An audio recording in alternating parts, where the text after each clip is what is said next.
Overlord Blu-ray 6 Special, Overlord Prologue, Second Half. Translated by Nigel, the Overlord of the Great Tomb of Translation. Edited by Pervisage Chuck aka Nigel's Court Jester. Edited by Sky, the hardest morning wood in the world. Edited by Tainted Dreams and his wet dream-stained pajamas. Edited by someone who just happened to stumble here. Part 3. The members of the guild Ainzulgaun, once known as the Clan Nine's own goal, gathered on the outskirts of Helheim. Roughly 100 meters away from the toxic fog-covered poison swamp, in a place called the Piercing Crystal Plains. Much like the poison swamp, the Piercing Crystal Plains were a hazardous environment, covered in frozen vegetation that resembled crystal razors. These razors dealt damage with every step taken within the plains, and they could damage players wearing relic-class armor. In addition, mineralized monsters wandered through the plains, and anyone who did not use bludgeoning-type weapons would have a hard time dealing with them. In any world, especially on the heteromorphic species home turf of Nilheim, Helheim and Muspelheim, things became more dangerous the further one went from the center of the world. In addition to the wandering monsters, the very terrain itself became a hazard. Still, this was nothing for the members of Ainzulgaun. Although certain countermeasures had to be taken, and though these countermeasures were not permanent, with them it was still possible to move at full speed through the Piercing Crystal Plains. In fact, they were making preparations on the plains. Of course, this was not to say that they were not tense, or that they were careless. After casting several layers of defensive magic, they used magically created eyes to scout their surroundings. In addition, they used illusion magic of the highest tier, the Mirror World spell, to create a hemispherical screen which enclosed the members of the guild. One could observe the outside world from inside the bubble without any problems, but from the outside, the inhabitants of the barrier were invisible, and people outside would only see the background. Aside from making the user harder to detect, the spell could also deflect a certain proportion of attacks directed at the occupants within. Such extensive preparations were made not because they feared monsters, but because they were on guard against players of similar power to themselves. Not only was there no penalty for peaking heteromorphic species, there were even benefits for doing so. In fact, some powerful classes were unlocked by peaking heteromorphs, and although heteromorph hunting was not as common now as it was in the past, it was still a very real thing. Only a fool would lower their guard, even in a heteromorphic home world. Monga fiddled with the console by his hand. There he saw a list of guild members, along with their HP and MP gauges. At the top was Touch Me, followed by Nishiki Enrei, Wish 3, Warrior Takumi Kazuchi, Monga, Ancient One, Flatfoot, and Amano Mahitotsu, the 8 Rimering founding members. After that were the 19 who joined later: Peroncino, Bookabuk Uchigama, Hero, Blue Planet, Ulbit Alanodal, Garnet, Bell River, Variable Talisman, Nirata, Nuibo, Genjiro, Yamaiko, White Brim, Punitomo, Tabula Smaragdina, Beast King Mekong Hour, Tigris Euphrates, Temperance and Slathan. In total, there were 27 people, the full strength of Ainzulgaun. As he looked at the names, an indescribable feeling welled up within him and heat surged through his chest. Amano Mahitotsu the blacksmith was the leader of the guild's crafters, who typically preferred to adventure by themselves. They were here now to take part in the guild's first group event. He had to thank them. It would be wrong not to do so. However, on the other side of his elation was a hefty burden. His stomach ached as he thought of what would happen if their maiden venture ended in failure. There would be no guarantee that they would ever adventure together again if that came to pass. As he thought of how Touch Me had struggled under this stress for so long, Manga could not help but bow his head in respect. Failure was not an option.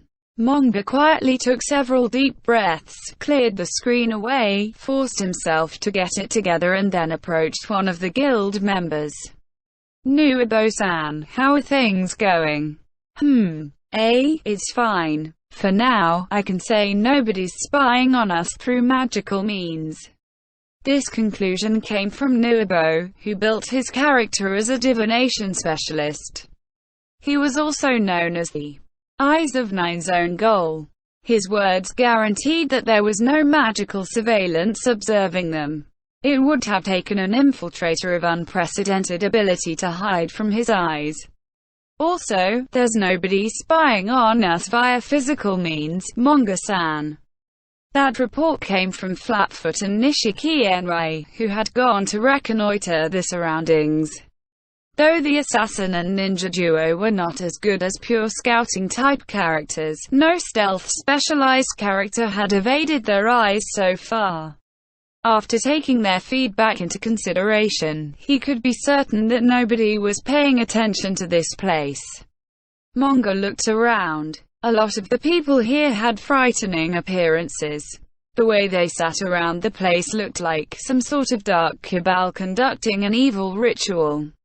However, all Manga saw were the figures of veteran players. Then, "Everyone, are you ready?" As one, thumbs-up icons blossomed around them. This was the signal that their preparations were complete. After all, there were nearly 30 of them, so individually asking if they were ready would waste a lot of time. In order to avoid that, this was how they had responded, ever since they had started out as a clan. "Then let's go. Advance party, we'll leave the details to you." "Okay," replied Nishiki Enrai, leader of the scouting team. After that everyone changed their equipment, stepping into the poison swamp once they were immune to poison. The toxic areas in normal wetlands were scattered throughout the terrain, so one could simply go around the poisoned areas to reach the dungeon, which was their objective. However, the detours involved would take a long time, so instead they chose to take the shortest path and cut straight through the toxic regions. The reason for that was because they were all working people, and thus wanted to avoid wasting time. There was also a father who laughed and said that despite the day off tomorrow, his family would kill him if he did not take care of them. A system message appeared. Grenbera Swamp. That was the only thing Manga saw, but some of his comrades knew more about the region, and they raised their voices to inform the others. This is a huge patch of wetlands littered with poisonous marshes, controlled by the two Vegs, who are immune to poison. Players received different pieces of additional information upon entering a new area, depending on the skills and abilities they possessed. For example, alchemists and herbalists, with their herbological skills, would learn about the various herbs they could harvest in the area. And then, it's nothing special. Monsters in residence there about the same as what Nishiki-san discovered. There's no information on rarities either. Could it be hidden? Or maybe there's no rare info? Which could it be? There's no way there's no rare info, it must be hidden. You probably need to wade in until you're covered in mud to find it. I feel it's most likely in one of the two Veg hamlets. Let's try to swing by there and take it down as soon as possible. If there are some undiscovered herbs there, we might be able to make a rare potion. Man, the game devs are insane. They make you scrounge for the ingredients for your potions. I've already made over 200 types of potions, but there are still a lot which haven't been discovered yet. Aside from potions, there are still a lot of undiscovered ores as well, right? The description on Apotekara says that it's a type of rainbow ore, which means that only 2 of them have been found so far. Well, the devs are one thing, but I think the game company's mad as well. I mean, with all the content, you can play for a long time. But they seem to have forgotten the word restraint. They must have left the term user-friendly back at their main office. Indeed. Speaking of the main office, the guy they sent over from our company's head office a while back was terrible. Sorry, let's not talk about this. I seem to be having an allergic reaction to the word company. Should we make it a guild rule not to talk about the workplace? Maybe only allow it in the half an hour or so before you log off. You know, when you have to return to reality. Manga chased away the words in his ears. He did not know who had spoken last, but he agreed fully with him. He did not want to think about work. Whether you wanted it or not, tomorrow would come anyway. As these dark thoughts slowly began to swallow Manga, he decided to use the conversations around him to try and motivate himself. Therefore, he kept his ears open for anything game-related which the others might be talking about. Knowledge-type skills, huh? I've been thinking about respecting towards those. I've almost unlocked a class which uses special attacks derived from monster lore. Do you think my DPS would go up if I branched out from there? DPS was an acronym for damage per second. It measured how much damage one could do in a second, and to attackers, it was the most important thing in the game. Theoretically speaking, one could create the ultimate weapon by embedding damage-increasing data crystals into a big weapon with high data capacity. However, weapons like that were unwieldy, and would result in fewer attacks due to the difficulty of using them.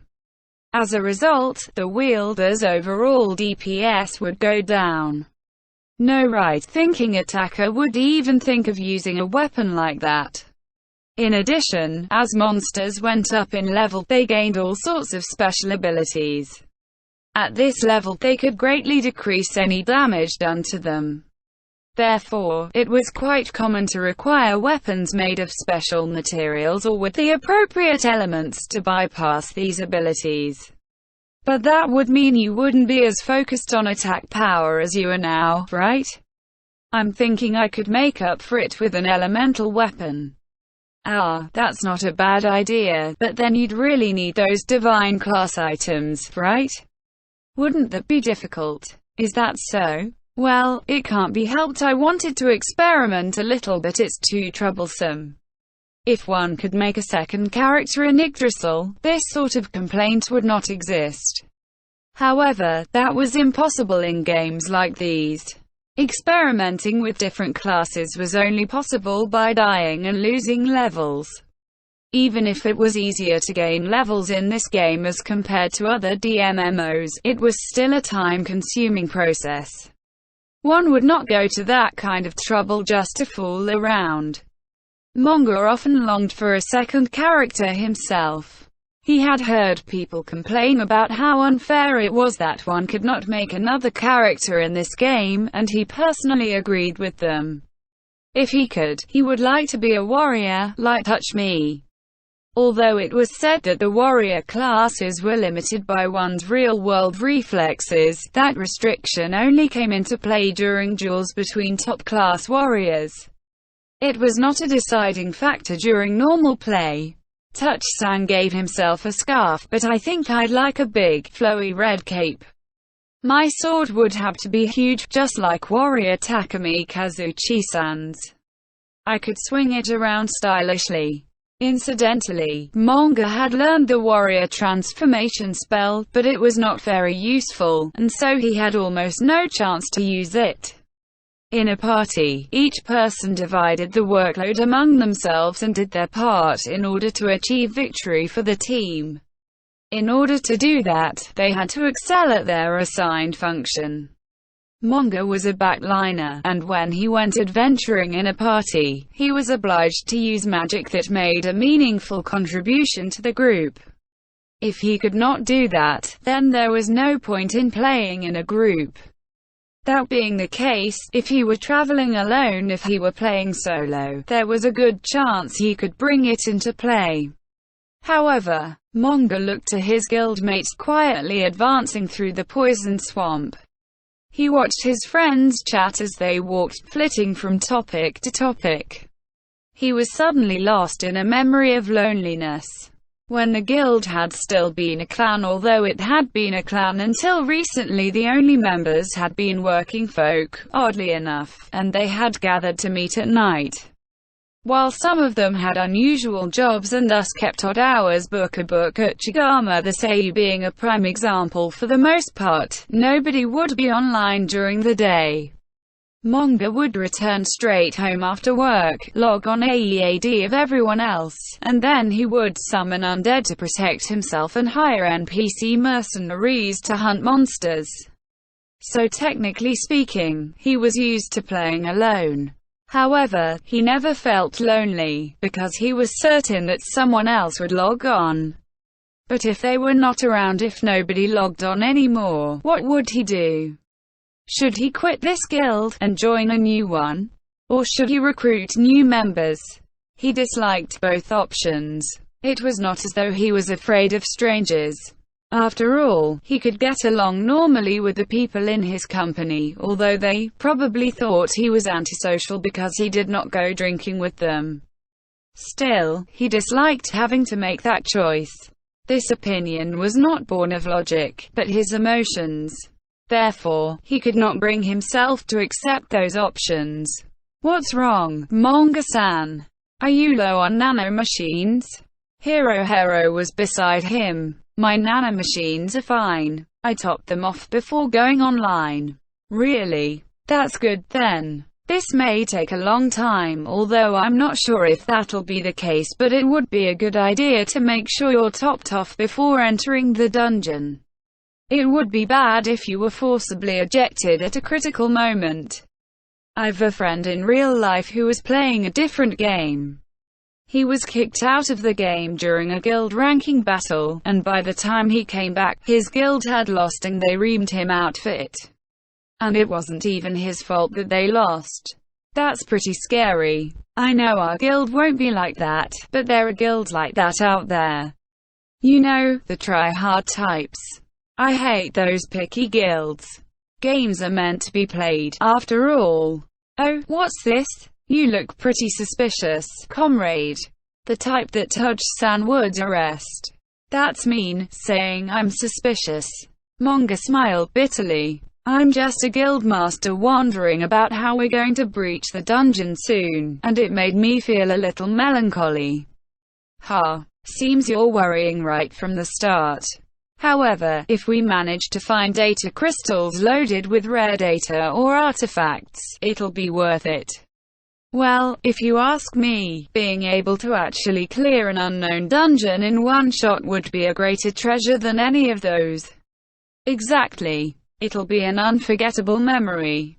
Halfway through their conversation, a squishy sound, as though one were walking in a pair of flooded long boots, came from the side. Oh, visibility is poor now. Looks like some mist just rolled in. Manga-san, if you change your vision mode, you'll see it. Manga had cast the spell, Widen Magic, Complete Vision, which could pierce fog up to a distance of 200 meters AEAD of him. This was why everything looked clear to him. Although there was no reason for him to put himself at a disadvantage, he had a friend at his side, so there was no harm in doing as Hero said and briefly disabling his magical vision. He entered the command to change vision modes into the console. In that moment, the world became a sea of cloudy white. The difference between his expectations and reality forced a quiet gasp of surprise from him. Scared. Actually, it's been like this for a while now. An aura of wicked amusement seemed to be coming from Hero. It might even have qualified as satisfaction. Come on, give me a break. Although the bitter smile he was showing seemed to imply nothing was the matter, the fact was that it had touched a nerve. The terror of not being able to see anything aside, the shock blended with the lingering dark thoughts from earlier, and he felt as though he was alone again. Manga operated his console, and restored his vision. It seemed everyone in his party could see through the mist.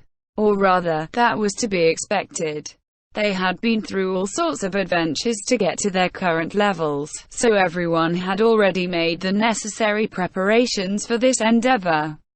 Just then, Manga felt something was amiss, and asked, "Still, Hero-san, how did you come to have human eyesight?" Hero was a slime. Slimes used a sort of motion detection sense to learn about their surroundings in place of ordinary vision, so he should not have perceived the world like a human did. I equipped a magic item that gave me that ability. The innate motion detection ability which all slimes possess is very useful, but it's only effective within a limited radius. I can't see beyond 100 meters, which is pretty spooky if you ask me.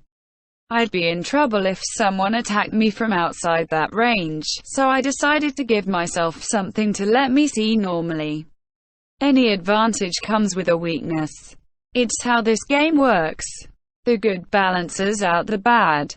Oh, I'm picking up something on my vibration sense. He turned to where the black tentacle was pointing, and saw the outline of a massive worm. It was a vast purple worm, over 10 times the width of a human torso, its surface gleaming wetly. These worms moved in packs, so it would be troublesome if it detected them. The group suddenly halted. The magic casters pointed their fingers at the worm, while the warriors readied their ranged weapons. If it spotted them, they were ready to destroy it in an instant, before it could summon its friends. Manga had a spell ready on his console, and took the stance he always did for attack spells. While Manga's usual role was to buff and debuff people, it would be more effective to attack directly given their numbers now. After several seconds had passed, it seemed that their enemy had not spotted them, and slowly slithered back into the swamp. I'm not one for sneaking about. I want to cut a swathe through them. Albert complained from somewhere in the distance. Albert-san, please don't waste your MP. You should spend it all on the boss. Albert's character build revolved around World Disaster, a class with incredible firepower. On top of that, he took levels in classes which further specialized in offensive ability. By attack power alone, he was easily among the top 5 in the guild, but he had a weakness. Though he had an ample supply of MP, his consumption rate outstripped even that. In other words, he burned through MP quickly. One could say that the difficulty of a dungeon expedition was directly related to how much MP he could bring to face the boss. Or, I was just kidding. I know that. I've been saving up all this time, haven't I? This is the maiden adventure of Ainzul Gown, no. I'll make sure it all works out. He clenched his right fist to show his sincerity. Manga could feel his motivation, which was quite uncharacteristic of him. But I wouldn't mind if you gave me some MP. That way, we could blow right through them and still have enough for a grand display at the boss. Were you talking to me? Yamiko was a magic caster who was adept at spirit-type magic, and she had further specialized within that field as a healer, which granted her curative spells.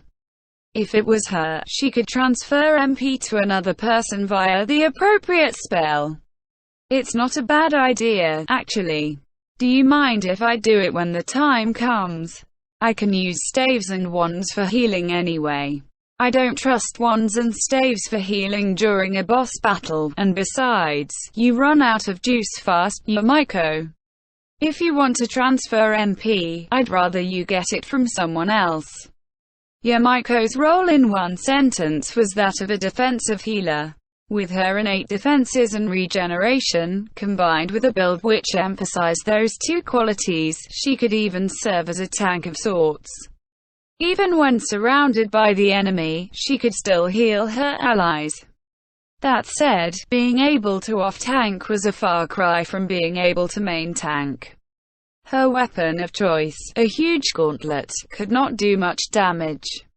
In exchange, it had an increased ability to inflict knockback on her foes. The fact that she used a weapon which put distance between herself and her enemies was ample proof that she was a healer at the core.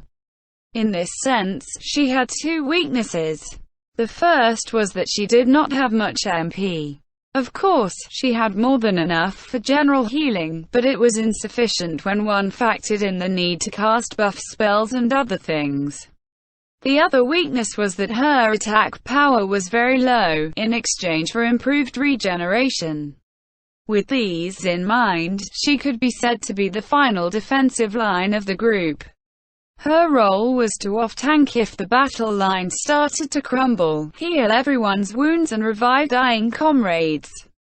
Still, why are we speaking so quietly? Albert and Yamiko looked at each other's faces, and confusedly replied, "I have no idea." It would seem that they had unconsciously lowered their volume since they were trying to be stealthy. After all, the monsters could detect them with their programmed senses: vision, hearing, smell, and magic. Because of that, it was not wrong to crouch and speak softly. However, those considerations were only applicable at low levels. Once players reached high levels, they could use a variety of spells and skills to conceal the entire party and infiltrate together. Given the abilities they had been using up till now, there was no need to sneak around. When the worm from just now had appeared, the others only raised their weapons because they saw someone do it first and thought, "Me too. Maybe it's just because visibility is better here." Ah, yes, that's right. Like how you'd feel, leaving the house in just your underwear. Although Albert's meaning was quite subtle, Manga managed to get it, more or less. It sounds kind of wrong, but I guess that's how it is. I don't get it. Keeping quiet for reasons they did not quite understand, the group followed the pioneers into the swamp. They encountered many Tuvegs along the way, but they carefully went around the detection radius of the bipedal frog monsters. Their attitude was different from just now, because some monsters had the ability to see through concealment, and the Tuvegs were such monsters. Of course, they used magic to improve their mobility, but the journey still took a long time, given that they had to detour around the Tuvegs. However, they could finally see something different on the other side of the swamp. This was their destination, the dungeon. Part of it looked like a small island. So that's it. After overlaying the map drawn by Nishiki Enrai on top of the current area mini-map, it was easy to ascertain that they had arrived at their objective. If they relaxed at this point, there was a possibility that guardian monsters might ambush them. It was not uncommon for the monsters to employ the old trick of hiding underground. Given the malicious nature of the Yggdrasil devs, this might be the cue for a Tuveg boss to jump out and draw everyone into a full-scale battle. Or rather, Manga had seen such things before in game videos, where the result was a total party kill. This was why the scouts had such an important job. First, Manga made sure that there was nothing that would be triggered by the presence of the undead nearby. Then, he accessed the hotkeys on his console, selecting the number 8 out of the numbers 1 to 10. This 8 represented 8th tier spells. A complex menu composed of layers of ring-shaped pages appeared before him. There were 12 spells in each of the 4 rings, for a total of 48 spells. In this way, he could hotkey up to 480 spells. Normally, a level 100 magic caster would learn around 300 spells over the course of the game. Even cache items could only increase that number by another 100. However, there were more than a few players who looked at the extra empty spaces on the shortcut menu and took it as a challenge from the developers.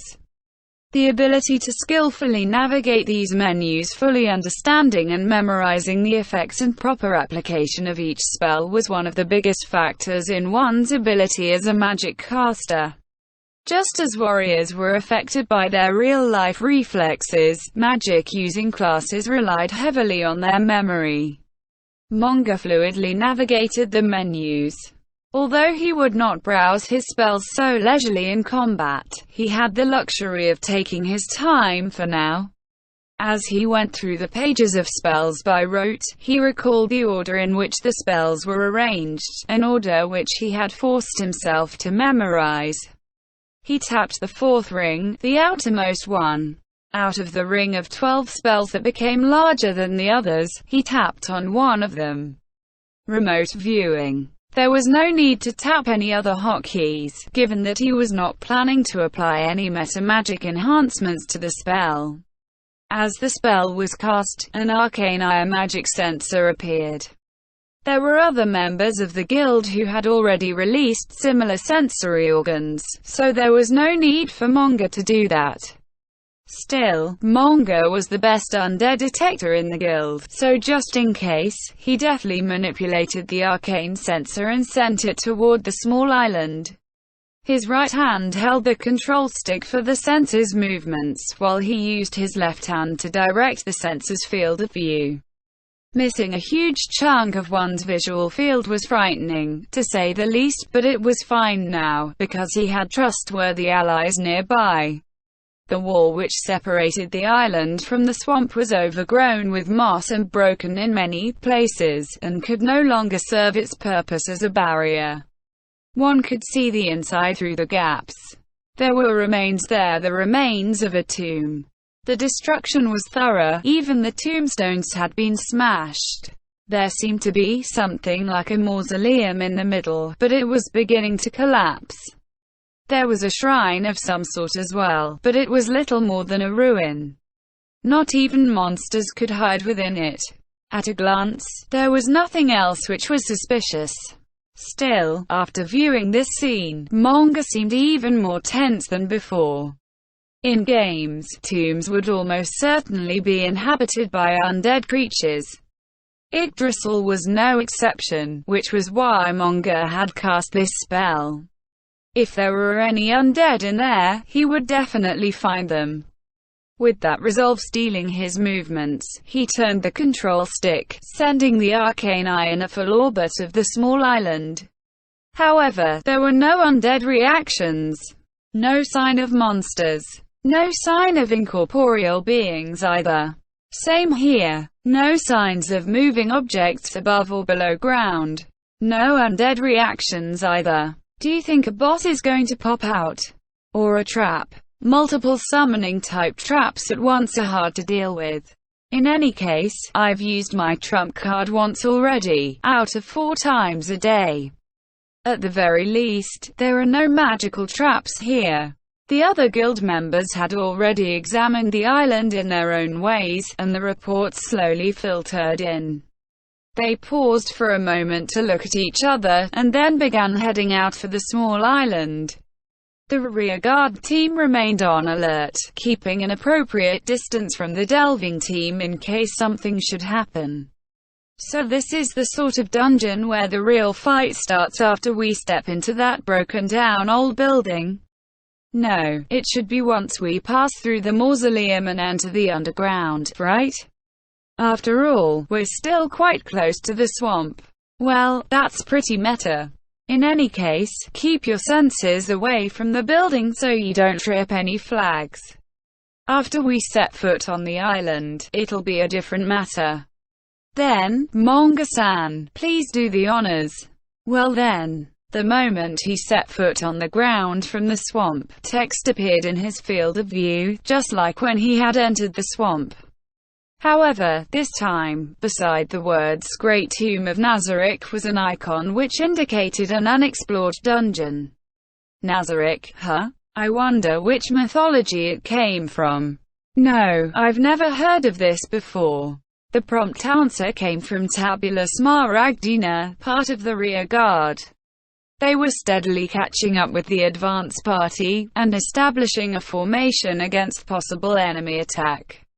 It's not Latin or Greek either. Well, not all names in Yggdrasil are from mythology anyway. This is probably one of those exceptions. Also, there's no special info about this place either. Just then, Nuibo stepped forward and cast a spell. He should probably be able to scan the area with no problems. Several seconds later, he informed the group of his findings. There's nothing, Manga-san.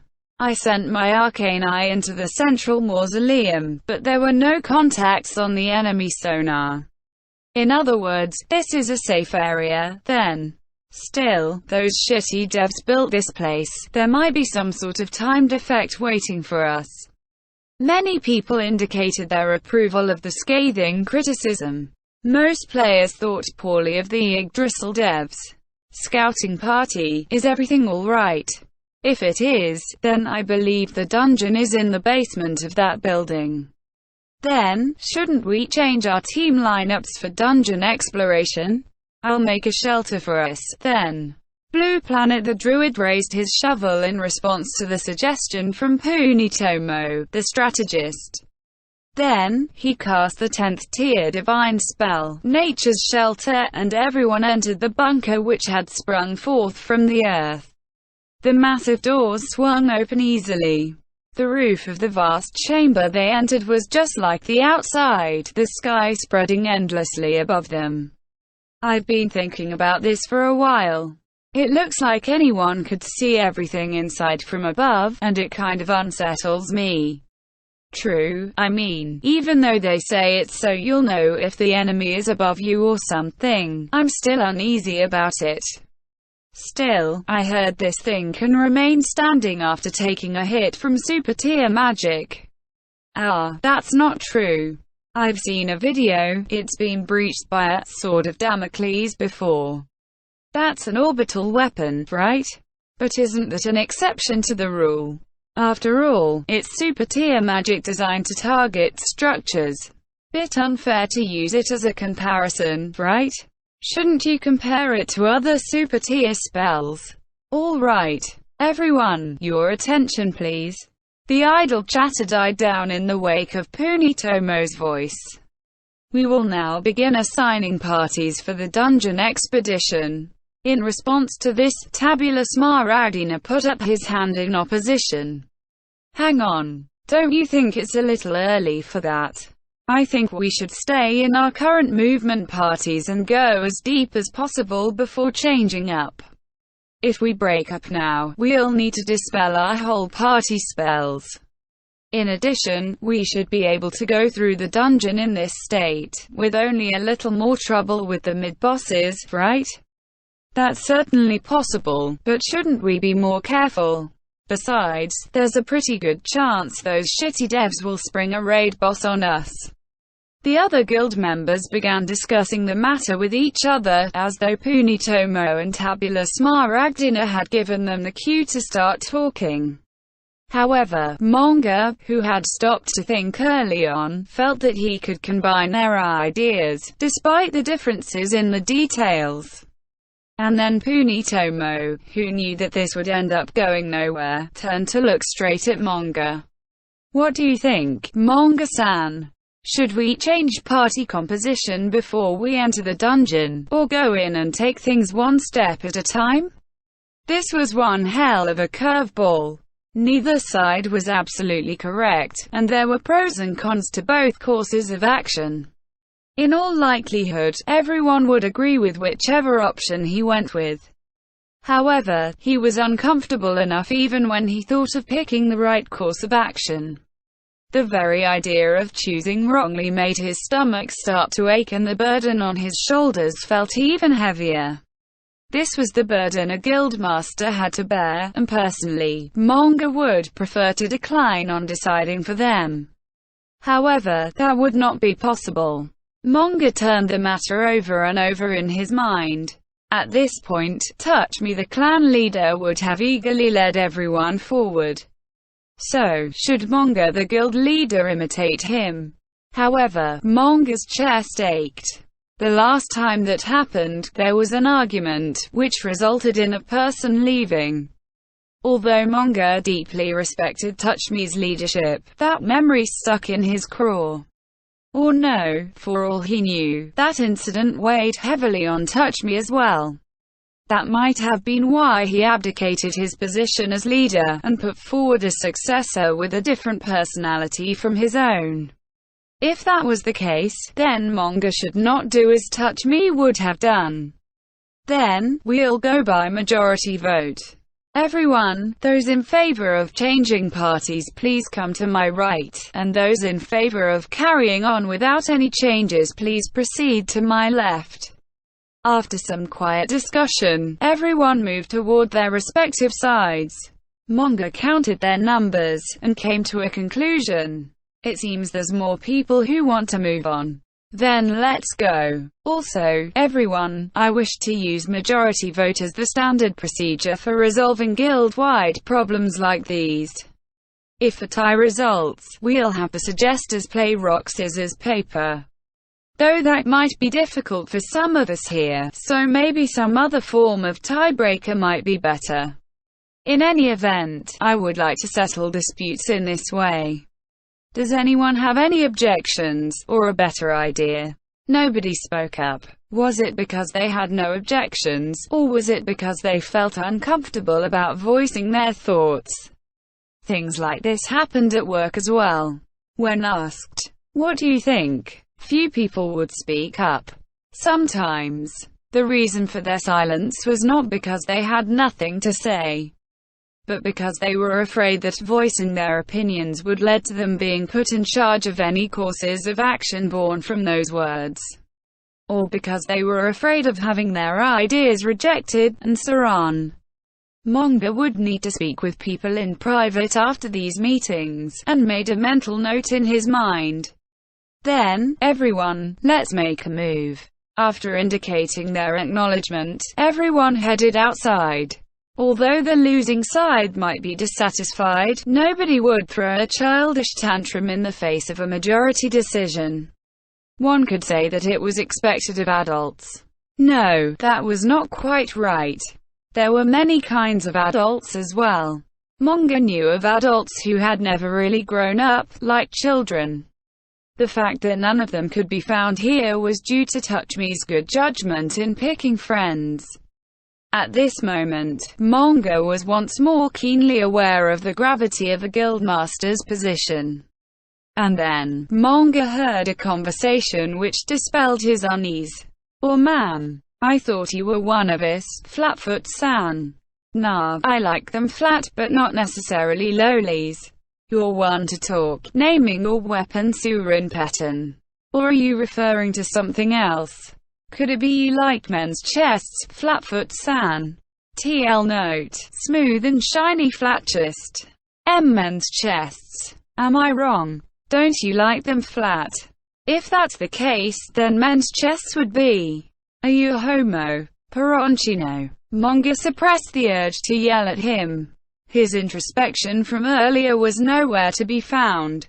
Still, Manga understood his friend's personality. Or rather, his fetishes. With him around, it would not be a surprise if this sort of thing was brought up. Should he get to himself together, and lend a helping hand to the dumbfounded Flatfoot? Just as Manga was waffling over this decision, he heard another voice. "People might laugh it off at a drinking party, but do you really think you can shout this sort of thing out just because you're among friends?" It was Buka Uchigama. A premonition of dread filled Manga as he noticed that the pitch of her voice was a bit low. However, for some reason, her little brother Peroncino had not realized this yet. The truth was, Flatfoot had already backed away from Peroncino. "Well, it's because you're flat yourself, Anarchy, that men don't."